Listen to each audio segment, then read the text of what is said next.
Les 4 membres du personnel ne sont pas des membres du personnel bien connus. Ces 4 membres du personnel opéraient dans les coulisses. Mais puisque nous commençons par eux, Sean, nous pensons qu'il s'agit des membres du personnel qui étaient responsables de l'utilisation de l'autopen. Quelqu'un s'est procuré des documents, les a placés manuellement dans la machine et a appuyé sur le bouton d'alimentation pour apposer la signature de Joe Biden. Il ne s'agit pas de Joe Biden, mais d'un membre du personnel, comme n'importe quel autre membre du personnel. Nous pensons donc, et nous avons de bonnes raisons de penser, que ce sont ces 4 collaborateurs qui ont été responsables de cette opération. Nous voulons leur demander qui vous a donné l'autorisation d'utiliser la signature de Joe Biden et nous partirons de là. Nous pensons évidemment que certains noms, comme celui du chef de cabinet et peut-être de la première dame, ont été impliqués dans une grande partie de la prise de décision.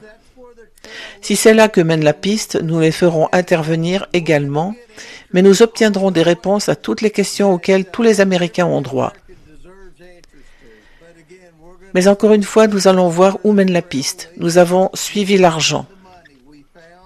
Nous avons trouvé les sociétés écrans, nous avons trouvé les comptes bancaires. Nous allons faire la même chose avec cette autopen. Qui a donné l'autorisation d'utiliser le stylo automatique ? N'oubliez pas, Sean, que les 100 derniers jours de l'administration Biden ont été plus actifs que les 3 premières années et demie de l'administration Biden. De nombreux décrets de grande portée ont été signés au cours des 100 derniers jours et ils ont tous été signés par l'autopen. Nous ne pensons pas que l'on puisse signer un document juridique avec un stylo automatique. Si j'émets une citation à comparaître, je dois me rendre à Washington, D.C. pour apposer manuellement ma signature sur cette citation. Tout ce qui a trait à la loi doit être signé par une personne.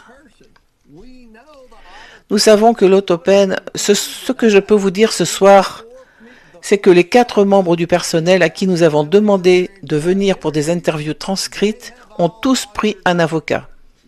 Ils prennent cela très au sérieux et ce sera une bataille pour obtenir la vérité.